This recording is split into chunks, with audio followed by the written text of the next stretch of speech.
नमस्कार, मैं हूं चंद्रेश पांडे और आप देख रहे हैं अमर उजाला। इस वक्त हम नैनीताल में हैं। आज कमिश्नर दीपक रावत ने नैनीताल के समीप खुरपाताल का स्थलीय निरीक्षण किया था। वह खुरपाताल पहुंचे, वहां पर उन्होंने कई सारी चीज़ें देखी।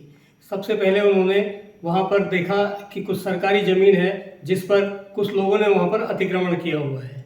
सरकारी ज़मीन देखने के बाद कमिश्नर ने तय किया कि इस सरकारी ज़मीन पर यदि संभव हुआ तो पीएमजीएसवाई के तहत किफ़ायती घर बनाए जाएंगे ताकि नैनीताल में जो आवास का संकट है उसे कुछ हद तक कम किया जा सके।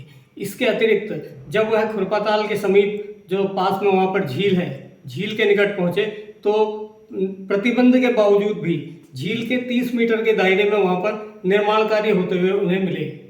इस पर उन्होंने बेहद गंभीरता से प्राधिकरण के अधिकारियों को निर्देश दिए कि यदि प्रतिबंध के बावजूद भी अवैध रूप से यहाँ पर निर्माण कार्य हो रहे हैं तो संबंधित प्राधिकरण के अवर अभियंता और सहायक अभियंता के खिलाफ इस पर कार्रवाई की जाए।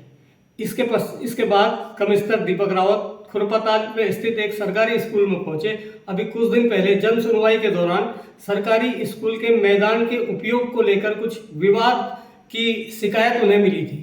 शिकायत यह थी कि इस मैदान का उपयोग सरकारी कार्यों के अलावा निजी कार्यों के लिए भी होता है। जब आयुक्त मौके पर पहुंचे तो वहां पता लगा कि जो सरकारी स्कूल का मैदान है उसका उपयोग ग्रामीण अपने कार्यों के लिए भी करते हैं, पंचायतें अपने कार्यों के लिए भी करते हैं और स्कूल के अलावा आसपास जो एक दो सरकारी विभाग हैं उनके कार्यक्रम भी इसी मैदान में आयोजित किए जाते हैं। इसको लेकर जो विवाद था, स्कूल ने इस पर आपत्ति जताई थी कि वन पंचायत, ग्रामीण और अन्य विभाग के कार्यक्रम यहाँ पर होते हैं, इससे स्कूल की सुरक्षा और प्राइवेसी को खतरा रहता है। कमिश्नर ने सभी पक्षों की बातें सुनी और सभी पक्षों को मौके पर बुलाया। बुलाने के बाद यह तय हुआ कि यहाँ पर इस मैदान का उपयोग प्रत्येक व्यक्ति कर सकेगा। सरकारी विभाग के कार्यक्रम भी यहाँ पर होंगे, स्कूल के कार्यक्रम भी होंगे और पंचायत भी अपने कार्यक्रम यहाँ पर कर सकेगी। इसके लिए तय किया गया कि स्कूल, ग्राम पंचायत और अन्य ग्रामीणों को एक एक चाबी उस गेट की दे दी जाएगी ताकि जरूरत के मुताबिक व्यक्ति गेट खोलकर अपने सार्वजनिक कार्यक्रमों को यहाँ पर आसानी से कर सकेंगे। देखिए, आज खुरपाताल ग्राम का मैंने भ्रमण किया है और 2-3 चीज़ें मैं देखना चाह रहा था। एक तो आप जानते हैं नैनीताल में किफ़ायती आवास नहीं है, तो प्राधिकरण ने ये लैंड बैंक बहुत पहले से बनाया हुआ है और इसमें प्राधिकरण का ये मानना है कि यहाँ पे अगर हम किफ़ायती घर बनाते हैं तो नैनीताल में जो लोग रहते हैं PMAY के तहत अगर हम इन्हें बनाएं तो काफ़ी लोगों को सुविधा होगी। इतना डिस्टेंस भी नैनीताल से नहीं है, पास में है। बहुत से लोग काम करते हैं होटल्स में, गवर्नमेंट जॉब्स में भी आवासों की दिक्कत है। तो वो लैंड को मैं देखने आया था तो मैंने यहाँ पे पाया कि यहाँ पे कुछ प्राइवेट लोगों ने हमारी लैंड पे इंक्रोचमेंट किया हुआ है, जनरेटर्स रखे हुए हैं, उस पर हट बना दी है।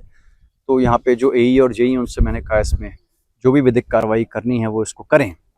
दूसरा ये क्लियर कट है कि जो वाटर बॉडीज हैं उसके 30 मीटर में कोई निर्माण नहीं होगा, लेकिन खुरपाताल जो हमारा एक ताल है उसके 30 मीटर्स के दायरे में भी निर्माण होते हुए पाए गए।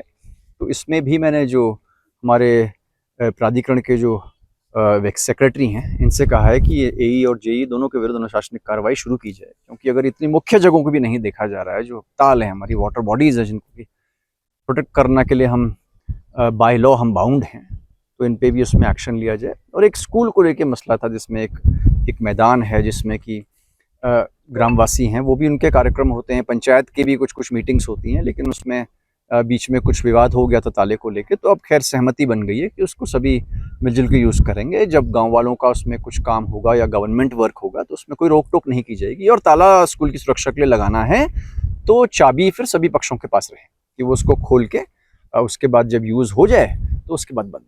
आपके राज्य की खबरें, आपके शहर की खबरें सबसे पहले जानने के लिए देखते रहें अमर उजाला। चैनल को सब्सक्राइब जरूर कर लें और पाएं हर अपडेट।